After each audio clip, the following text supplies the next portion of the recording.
The sky above Kareth's royal palace turned from soft orange to deep purple as the alien sun dipped below the crystal horizon. Michael stood at the edge of the Queen's private garden, hands resting on the railing, staring at the strange stars, now glowing overhead. Somewhere up there, Earth was spinning quietly, far away from this alien world and all its politics. But Michael knew he could not go home yet. Not now. Not when everything was about to change. The Queen's daughter, Princess Alara, was safe inside the palace, recovering from the near-fatal poisoning. Her skin had regained its bright, iridescent color. Her laughter, once faint and shaky, now echoed softly through the halls. Michael had been there every day, guiding her through exercises, making her smile with Earth jokes she didn't fully understand. But despite her recovery, danger still lingered. The conspirators who had poisoned Alara had not vanished. The Queen's spies had caught some, but whispers of rebellion spread like wildfire. The palace guards were on constant alert. Trust was rare, and every glance carried suspicion. Michael felt the weight of it. He was no soldier, no politician, but somehow he had become part of a royal power struggle on a planet he barely understood.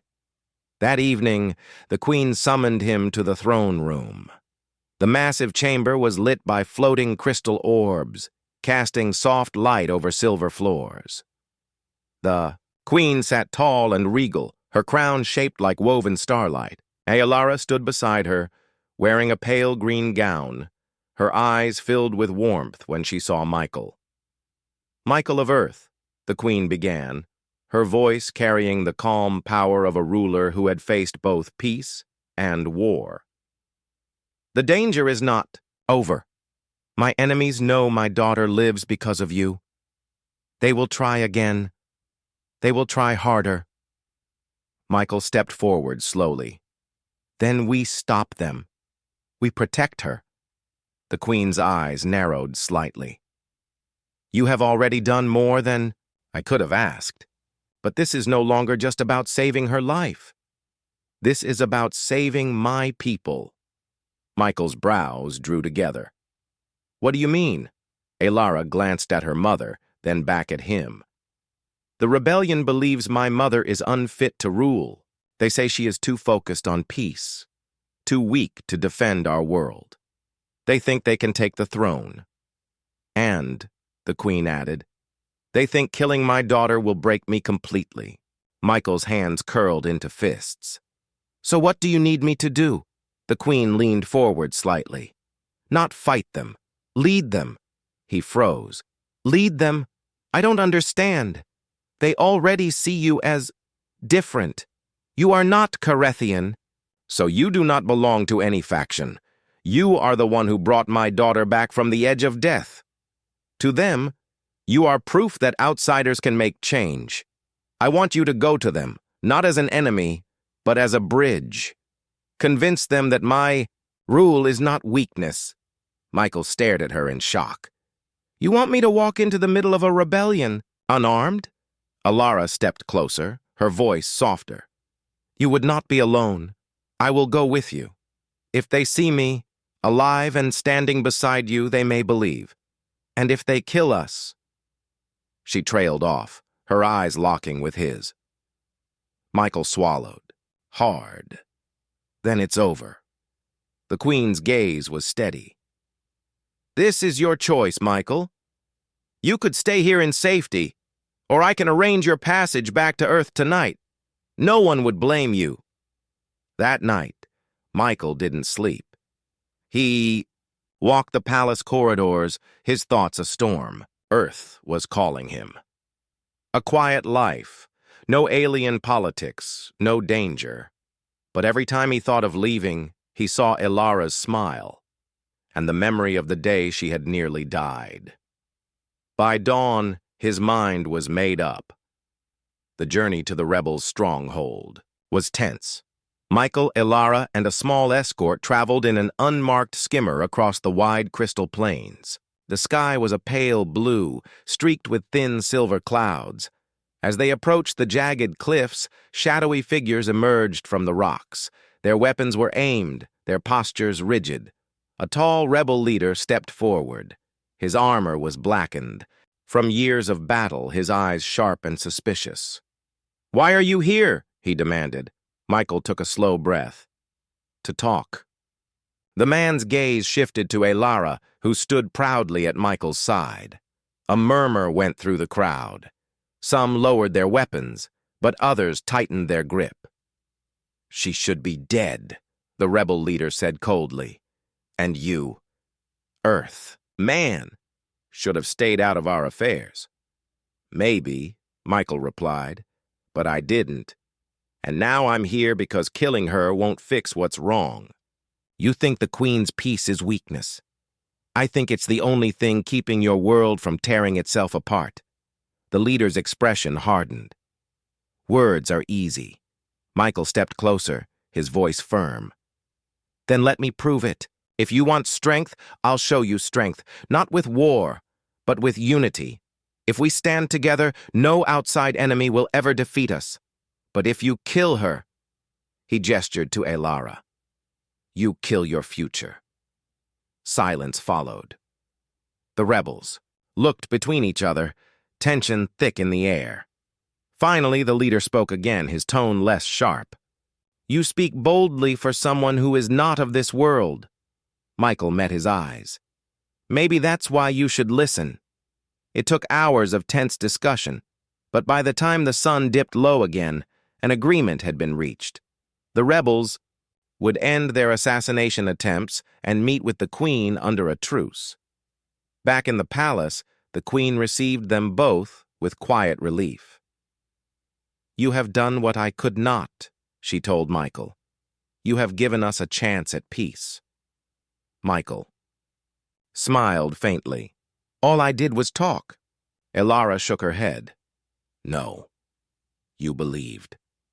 And sometimes that's harder than fighting." As the stars filled the alien night sky, Michael realized something. Earth was far away, but he had found a new home here. Not because he had to stay, but because he wanted to. And when Ilara's eyes met his, warm and full of unspoken gratitude, he knew the Queen had been right from the start. Her daughter needed him, and maybe he needed her too. Elias didn't sleep that night. The image of the shadow figure stayed with him. Those empty eyes, that cold voice. He could still feel the weight of its presence, pressing against his thoughts. It wasn't just guarding Lyriel, it was protecting something else. By morning, the Queen had summoned him to a high chamber in the palace. The room's walls shimmered like liquid crystal, and the air was filled with the soft hum of energy. 6 Vailari stood in a circle, each wearing robes marked with silver threads. Their eyes glowed faintly. "These are my mind adepts," the Queen said. "They will prepare you for what you must face." One of the adepts, an elder with hair like spun glass, stepped forward. "You walked into her mind unshielded. That was reckless, but it also means you have strength we can shape." Elias raised an eyebrow. "Shape how?" The elder gestured for him to join the circle. "We will teach you emotion keys." The training was unlike anything Elias had ever done. The adepts explained that Vailari minds could turn emotions into tools. If the emotion was strong and pure enough, a calm memory could become a shield. A memory of joy could become a light. Even stubbornness could be shaped into a force that pushed back against mental control. "Human minds," one adept said, "are more fluid than ours. You can bend your emotions in ways we cannot. Use that." For hours, Elias was guided through exercises. They asked him to remember moments from his life. The thrill of decoding his first alien language, the comfort of his grandmother's stories, the determination that had kept him alive during his first mission in deep space. Each memory was shaped into something tangible within his mind. At first, nothing happened.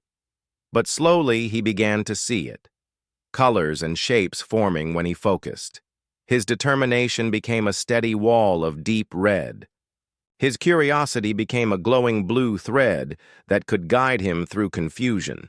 His compassion became a golden warmth that seemed to push back the cold. The adepts nodded in approval. "These are your keys," the elder said. "Carry them. Well, the labyrinth will twist your mind. These will keep you whole." That night, Elias sat alone in his chamber, looking at the circlet on the table. He knew the next time he went into Lyriel's mind, there would be no testing the waters. He would have to fight through, all the way to the end. Varen entered quietly. "The Queen has ordered every precaution. But you must know, if you fail tomorrow, the court will not give you another chance." Elias gave a tired smile. "Good thing I don't plan to fail." The next morning, the healing chamber was ready. Lyriel lay in the same still position, her silver hair fanned out around her. The Queen stood at her side, her face calm but her eyes burning with something fierce. "You are about to walk into a trap," she said. "Do not meet it with anger alone. Meet it with what makes you human." Elias nodded. "Understood." He placed the circlet on his head. The shift came faster this time. The black glass ground and swirling skies appeared around him in an instant. But now, Elias didn't feel lost. The emotion keys were warm in his mind, ready to be used. The labyrinth was different now. The corridors twisted tighter, the walls pulsing with a faint red light. It felt like the shadow figure knew he was coming. Elias moved quickly, using his curiosity key, the glowing blue thread, to find hidden paths. The thread led him to places he hadn't seen before. Memory fragments of Lyriel's childhood, moments of joy and peace. But the edges of these memories were cracked, as if something was eating away at them. Then he heard it, the deep, distorted voice. "You should not have returned." The shadow figure appeared ahead, its jagged form larger than before. It stepped into his path, and the space around them darkened. Elias didn't stop. "I'm not leaving without her." The figure's voice sharpened. "She is safe here. Outside she will be broken." Elias stepped closer, feeling the golden warmth of his compassion key rise inside him. "She's already broken in here. You just don't want to let her go." The figure moved, faster than before. Shards of black crystal shot toward Elias, but he raised his determination key, the deep red wall, and they shattered harmlessly. The figure paused, clearly not expecting resistance. Elias took the chance to push past it, following the blue thread deeper into the labyrinth.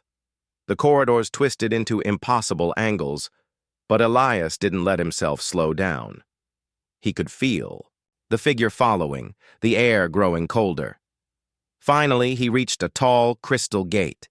Behind it, he could see the golden courtyard where Lyriel had been before. He stepped through. Lyriel was there, sitting by the fountain again. But this time she looked faded, as if she had been waiting too long. Her eyes widened when she saw him. "You came back." Elias knelt in front of her. "I said I would. We're leaving." She shook her head. "It's stronger now.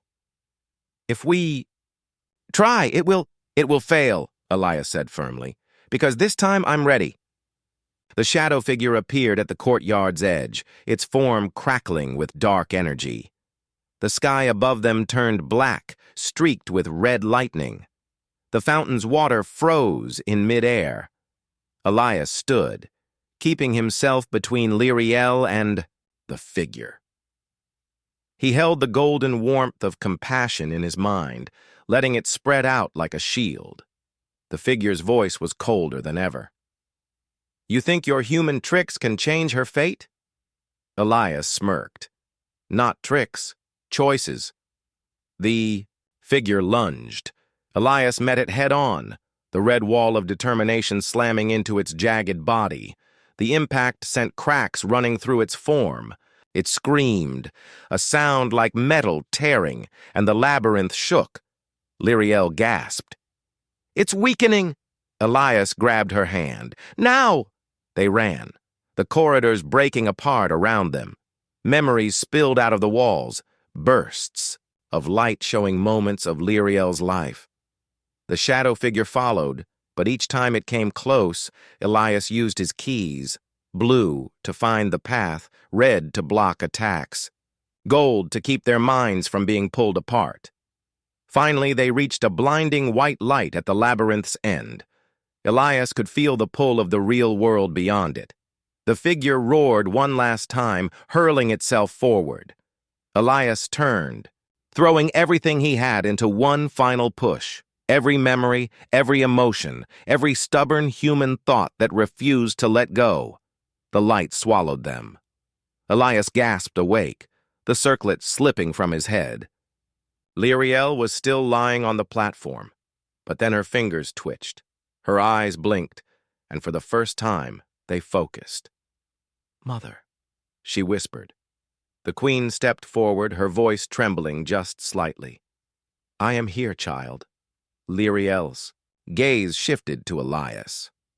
"You pulled me out." Elias smiled faintly. "Told you I would." The healing chamber was so quiet that Elias could hear his own breathing. The soft blue glow made the air feel heavy, as if time moved slower here. Princess Lyriel lay still on the crystal platform, her chest rising and falling in steady rhythm, but her mind was somewhere else entirely. Elias stood beside her, the silver circlet in his hands. It was lighter than it looked, almost delicate, with tiny patterns etched along its surface. They seemed to shift when he turned it, like water ripples changing with the light. The queen's voice broke the silence. "Once the link begins, there is no safe pause. You must keep moving. If you lose yourself, my guards will break the connection, but you may not return the same." Not the most comforting warning. Elias swallowed hard. "And if I succeed?" The queen's glowing eyes softened slightly. "Then my daughter lives, and the galaxy changes." No pressure.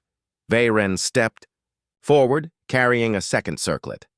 "This one will rest on the princess. The devices will connect your minds." He placed it gently on Lyriel's head, the silver blending almost perfectly with her hair. Elias hesitated. "I have no training in mind diving."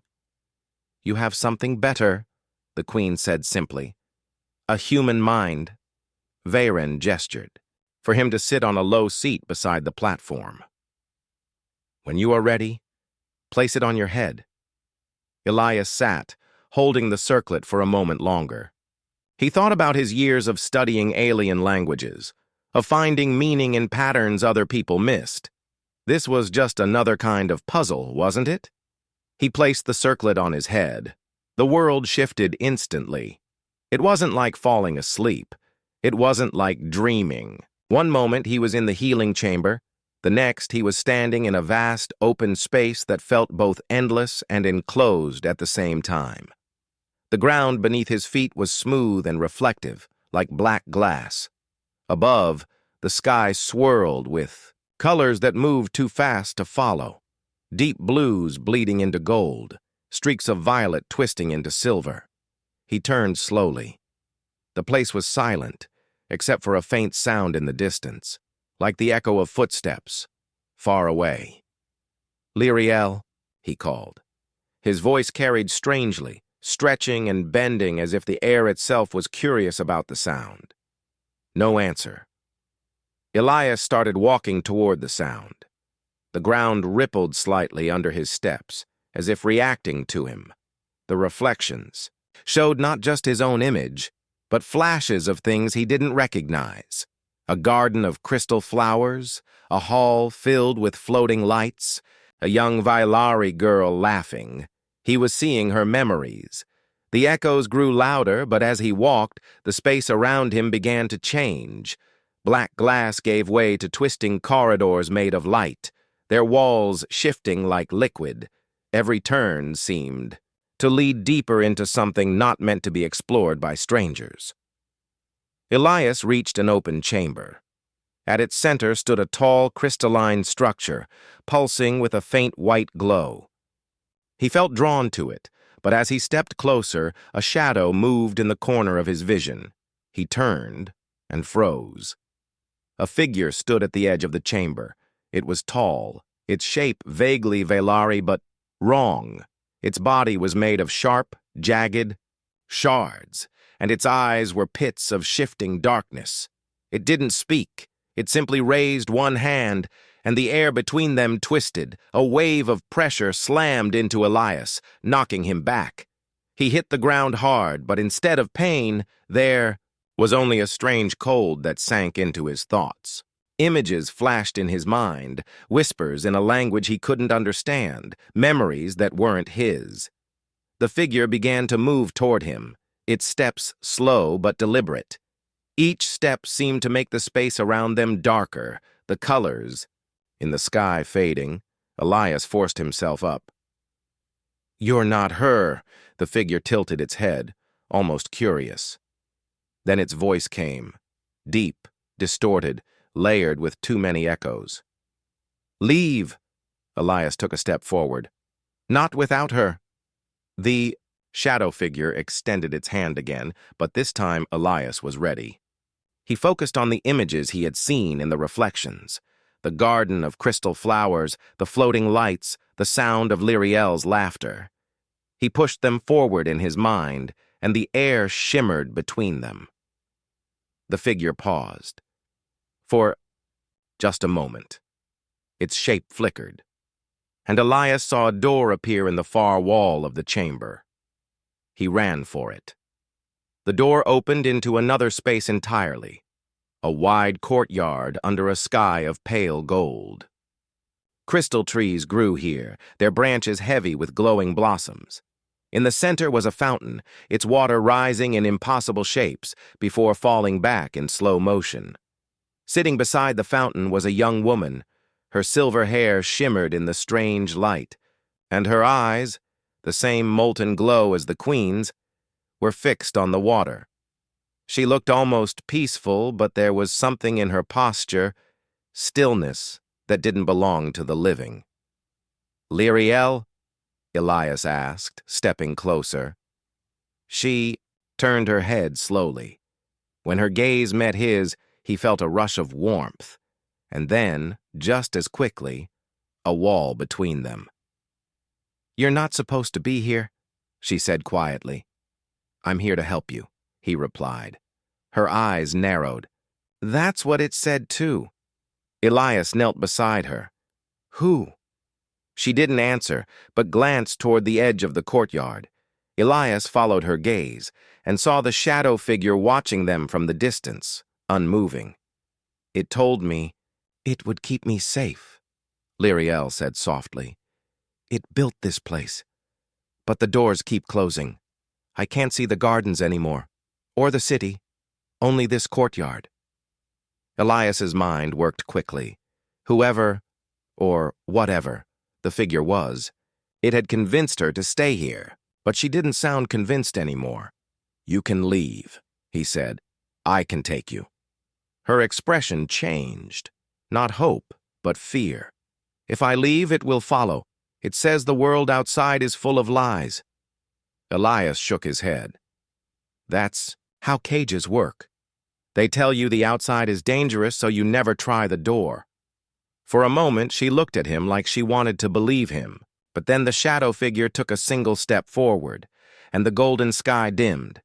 Elias felt the change immediately, the space around them tightening, the air becoming heavy. "We don't have much time," he said. "I need you to trust me." She hesitated. "Why you? You're not Vailari." "Exactly," he said. "Whatever that thing is, it knows how to stop your people. But me? I'm something it doesn't understand." That made her pause. Then very slowly, she reached out her hand. Elias took it. The world shattered. He gasped, jerking upright in the healing chamber. His heart was pounding, his skin damp with sweat. The queen was standing over him, her expression unreadable. "What happened?" she asked. Elias glanced at Lyriel. She was still lying on the platform, her eyes open but distant. "I found her," he said. "But she's not alone in there. Something built a prison, and it doesn't want her to leave." The queen's gaze hardened. "Can you break it?" Elias looked at the circlet in his hands. He thought of the shadow figure, the way it had tried to push him out. "I can try, but next time, it's going to fight harder." The Vailari cruiser was unlike any vessel Elias had ever seen. Human ships were built with straight lines, hard angles, and practical layouts. This ship felt alive. Its corridors curved like rivers, the walls glowing faintly as if they breathed light. The air was warm, filled with a faint floral scent that reminded Elias of a summer night back on Earth. Veyron, the queen's aide, guided him through the ship. The Vailari moved silently, almost gliding. Elias felt clumsy in comparison, his boots making dull thuds on the polished floor. "Your quarters are here," Veyron said, stopping before a door that slid open without a sound. Inside, the room was spacious but simple. A bed shaped like a shallow bowl, shelves carved from crystal, and a large window showing the endless black of space. Elias stepped to the window, watching the stars. They didn't just move.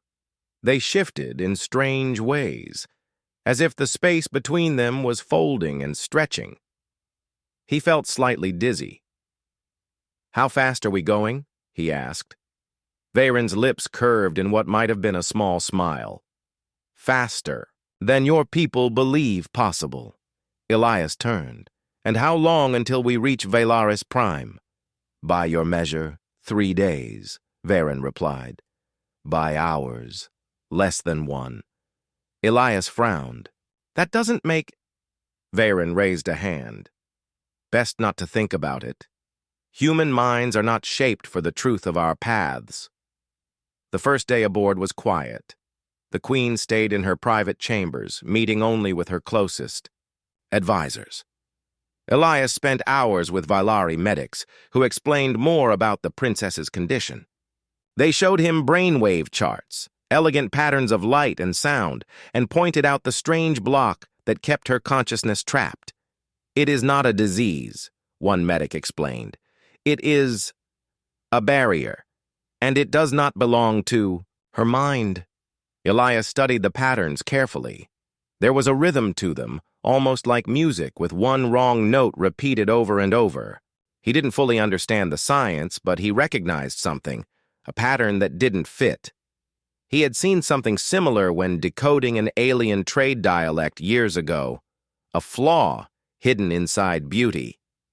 That night, he lay awake, thinking about the princess. He had never met her, yet she was the reason he was hurtling through alien space. He wondered if she could sense him somehow, if she even knew someone was coming. On the second day, the queen summoned him. Her private chamber was vast and filled, with slow-moving streams of light that floated in the air. They reminded Elias of fireflies, if fireflies could carry 1,000 years of memory in their glow. The queen sat in a high-backed seat, her robe a deep violet that shimmered with silver threads. "You are adapting to the journey," she observed. Elias nodded. "The ship, it's different. Feels more like a place than a machine." She inclined her head. "It is both. Much like you will have to be both, yourself and something more, if you are to succeed." Elias hesitated, then asked, "Majesty, why me? Surely you have Vailari who could—" "We have tried," she interrupted, "and failed. The mind is a fortress. Ours are built to the same design. Yours are not. You can see doors where we see only walls." Her eyes softened slightly. "And there is another reason." Elias leaned forward. "Which is?" She was silent for a moment. "My daughter has always been curious about your kind. She once told me that humans Think in colors no other species can see. I believe she would trust you." The words left Elias unsettled. Trust was a heavy thing when it came from someone you had never met. Later that day, Elias joined Veyren for a meal in the ship's dining hall. The food was unlike anything he'd tasted before. Translucent fruits that melted on the tongue, bread that seemed to hum softly when broken, and a clear drink that tasted of cool rain. While they ate, Veyren lowered his voice. "You should know.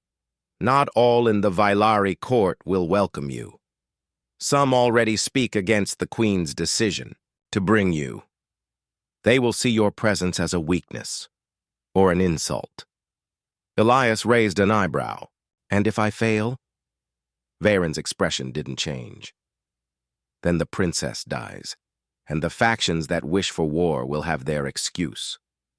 The words sat heavy in Elias's mind. This wasn't just about saving one person. If he failed, it could spark a conflict that would burn across the stars. They were half a day from Valaris Prime when the warning came. Elias was in his quarters when the ship's lights flickered. A low hum passed through the walls, followed by the sound of Vailari voices speaking quickly in their musical language. Moments later, Veyron appeared at his door, his expression tight. "We have received a transmission," he said. It was unmarked, but the encryption was unusual. Elias followed him to the comm room, where a single message hovered in the air, written in jagged Vailari script. Elias couldn't read it, but he could feel the threat in its shape. "What does it say?" Elias asked. Veyron's voice was flat. "It says, the human must not reach the capital." Before Elias could speak, the Queen entered. She read the message once, then gestured for it to be erased. "We will continue," she said firmly. "There are those who fear what you might uncover. Let them." Her tone left no room for argument. The last hours of the journey passed in a tense silence. The Vailari crew kept their eyes sharp, scanning the star field as if expecting an attack. Elias felt the weight of invisible eyes on him, the presence of enemies he couldn't see. Then, without warning, the view outside changed. One moment, they were in the endless black of space. The next, they were gliding above a world of breathtaking beauty. Valaris Prime was a jewel of light and crystal. Towers rose from the surface like frozen waterfalls, catching the sun and scattering rainbows across the clouds. Rivers of silver water cut through emerald plains, and the sky itself shimmered with drifting bands of color. Elias stood at the viewing deck, stunned. "It's unreal." Veyron's voice was soft. "It is home." The ship descended toward the capital. A vast city of spires and bridges, floating gardens, and streets paved with glass. As they landed, Elias noticed the people gathered at the edge of the platform. They were tall and graceful, their robes shifting colors like oil on water. Some looked at him with open curiosity. Others turned away. The Queen led him through the capital, her guards forming a protective shield around them. They passed through grand halls lined with carvings that seemed to move when viewed from the corner of the eye. The air was filled with the sound of distant chimes. Finally, they reached a set of tall doors carved with symbols Elias didn't recognize. The Queen paused before them. "Beyond this," she said, "is the healing chamber. You will see my daughter." She placed her hand on the door. It opened slowly, revealing a room bathed in soft blue light. At its center was a platform of smooth crystal. Upon it lay the princess. Elias had expected a fragile, weakened figure. But Princess Lyriel looked whole. Her skin glowed faintly, her silver hair spilling like water around her. Her eyes were open, but they did not see. She stared upward as if watching something far away. "She breathes. Her heart beats," the Queen said quietly. "But she is not here." Elias stepped closer, feeling a strange pull in his mind, as if her thoughts were brushing against his. He glanced at the small circlet resting near her head. "That's the interface?" he asked. The Queen nodded. "It will link your mind to hers. You must find her and lead her back." Elias reached out, touching the cold metal. He had no idea what waited for him inside the mind of an alien princess. But as the Queen's glowing eyes met his again, he felt something settle inside him. Failure was not an option. Commander Elias Ward had seen many strange things in his years working on Erevan's Halo. The station was the largest neutral trade hub in this sector, a meeting place for dozens of alien races. He had witnessed traders with skin that shimmered, like glass, diplomats who spoke in sense instead of words, and soldiers carrying weapons that hummed like deep ocean currents. But nothing had prepared him for the sight of a Violari warship docking at the station. The Violari Empire was a mystery. To most of the galaxy, they were ancient, proud, and fiercely protective of their borders. Most species only heard rumors about them, stories of crystalline cities and rulers who could see into your thoughts with a single glance. Humans had only encountered them twice before, and both times the meetings had been tense. The Violari did not often travel beyond their territory, and their leaders almost never appeared in person, which was why the entire station froze when word spread. The Violari Queen herself was on board. Elias had just finished his morning tea when the station's comm system lit up with a direct summons. "Commander Elias Ward, report to Docking Bay 12. Priority, immediate." Docking Bay 12 was the most secure part of the station, reserved for high-level visitors. Elias frowned. He was a linguist and cultural liaison, not a soldier. Why would they want him? Still, he straightened his uniform and made his way there, his mind racing with possibilities. When he arrived, the atmosphere was tense. Station security officers stood rigid at their posts, and the air felt charged, as if everyone was holding their breath. At the far end of the docking platform, the Violari ship gleamed like a shard of night sky, its surface flowing with patterns of silver light. The ramp lowered slowly, and a group of tall, elegant figures stepped out. They wore robes that shifted colors with every movement, and their faces were calm yet unreadable. At the center of the group walked a woman unlike anyone Elias had ever seen. Her presence was impossible to ignore. She was tall, her silver white, hair braided in a style that looked older than human civilization. Her eyes, glowing like molten moonlight, locked onto him the moment she entered the bay. She moved with the grace of someone who had never been unsure of a single step in her life. The station commander bowed deeply. "Your Majesty, welcome to Erevan's Halo. We are honored." The Queen raised one hand, silencing him without a word. She never looked at the commander. Her gaze stayed fixed on Elias. "You are Elias Ward," she said, her voice low but carrying easily across the bay. It was not a question. Elias cleared his throat. "Yes, Your Majesty." She took a step closer, and he realized her guards were subtly shifting formation around her, keeping her within a protective circle but leaving a direct path between them. "My daughter needs you." The words hit Elias like a shock. He blinked, certain he had misheard. I'm sorry?" "My daughter," she repeated. "Princess Lyriel, she is dying." Elias opened his mouth, closed it again. He was not a doctor. "Majesty, I'm not sure. You are the only one who can help her." Her tone was calm, but there was a steel edge beneath it. It was not the voice of someone making a request. It was the voice of someone stating an unchangeable fact. The station commander stepped forward cautiously. "Perhaps, Majesty, you might—" "We will speak in private," the Queen interrupted, her eyes never leaving Elias. "Now." They led him to a secured chamber aboard the Violari vessel. The walls shimmered faintly, as if made from living crystal. No one else entered with them, not even her guards. The door sealed behind her with a sound like a sigh.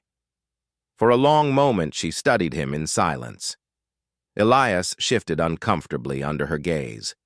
He had been trained to hold eye contact with alien dignitaries, but the Vailari Queen's stare felt different.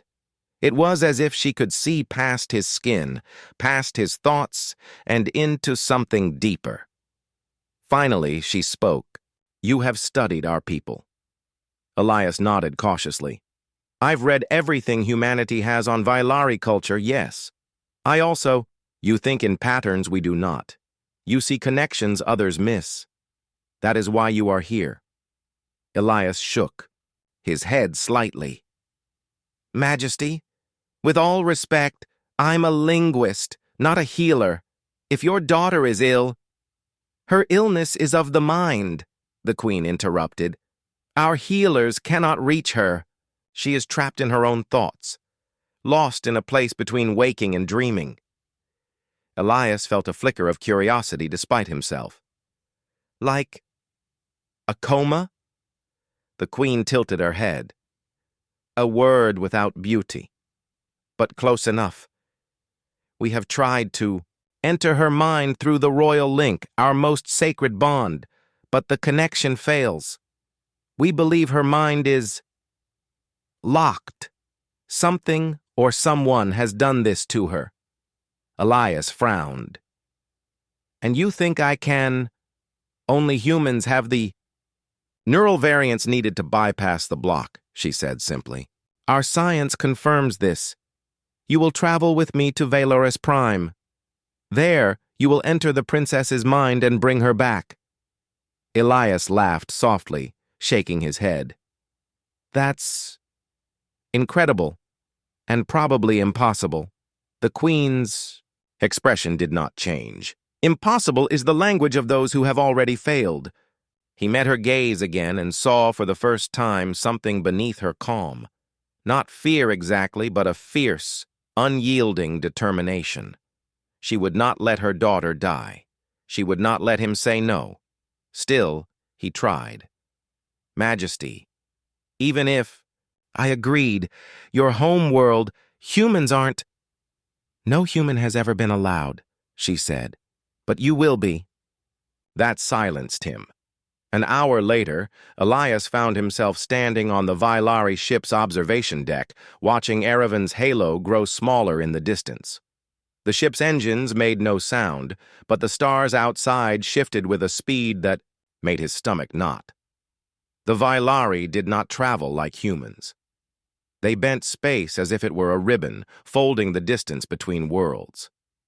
He stood alone, thinking about the Queen's words. He didn't know her daughter. He didn't know their technology. He wasn't even sure he believed their claim that only a human could help. But the way she had looked at him, it was as if she had already decided he was the answer. The sound of approaching footsteps pulled him from his thoughts. A tall Vailari male in deep blue robes bowed slightly. "Commander Ward." "I am Veyron, aide to the Queen. I have been instructed to provide you with details about the princess." Elias nodded. "Please." As they walked the corridors, Veyron explained that Princess Lyriel had been a key figure in recent peace talks between rival Vailari factions. She was intelligent, deeply empathetic, and unusually open to ideas from other species. Some saw her as the future of the Empire. That made her many friends and many enemies. Her collapse had happened suddenly, the day after a critical summit. No poison, no injury. She simply stopped responding. The royal link showed only fragments of her thoughts, all tangled and fading. Elias listened carefully, his mind already making connections. If someone had done this deliberately, it wasn't just an attack on the princess. It was an attack on the entire balance of power in the galaxy. When Elias returned to his quarters, he found a sealed case on his bed. Inside was a sleek, silver device shaped like a circlet. Alongside it was a single note in flowing Valari script. When you wear this, you will see what we see. Prepare yourself. He ran his fingers over the cool metal. He didn't know what waited for him on Valaris. Prime. But deep down he knew one thing. The moment the Queen's eyes had locked on his life had changed.